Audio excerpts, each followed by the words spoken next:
Hey, what's up, y'all? Black Power. I want to briefly go in and talk about urban living. And so just quickly, summary.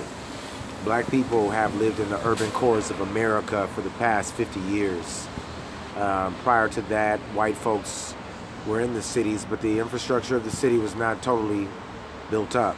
And so a little bit after the great migrations of black people from the South into the West, we began to occupy the urban cores of America.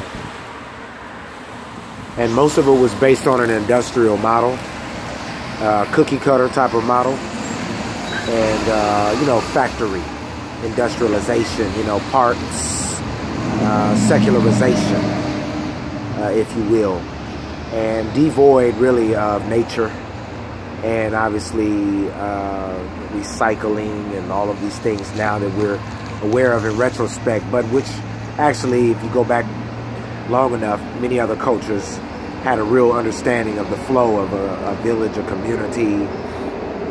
So, but I don't think that it's in black people's best interest to follow the urbanization move that everybody else is doing.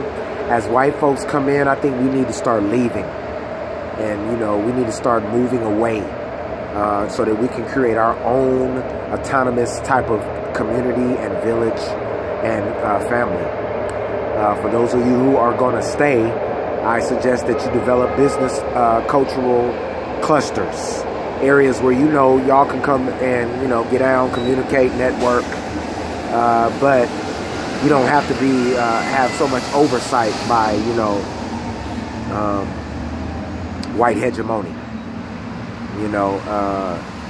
They're in charge of nobody. They could never be in charge of a solid black man or a black woman. And so what I'm encouraging black people to do, again, I have these 4 steps in terms of dealing with gentrification. One is we need to start co-housing, live together again. Hotbedding was a term back in the day where the bed never got cold because somebody was always using the bed, get up, go to work, keep it moving, pay your little bill, do your little chores. The second thing is we need some kind of flea market arrangement, a little market, Saturday markets, Friday markets, Sunday markets, where we coming together and we're, exchanging values and networking all the time.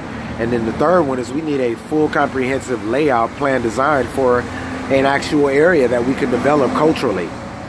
And fourth, if all else fails, again, we should leave the cities of America en masse, leave the urban cores of America, and go to the rural areas and start over, build our own towns and, name them, found them, create our own rules, our laws, our governance, or we should leave, go to Africa. Pretty much so. But the trend of urbanization is whitewashed, and being green is still whitewashed unless you have a cultural context in which you are going to be sustainable and be green.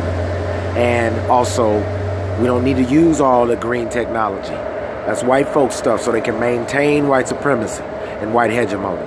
We don't need any of that. We need some simple fundamental things. We need our family structure. We need to produce our food, what we consume. All right, peace.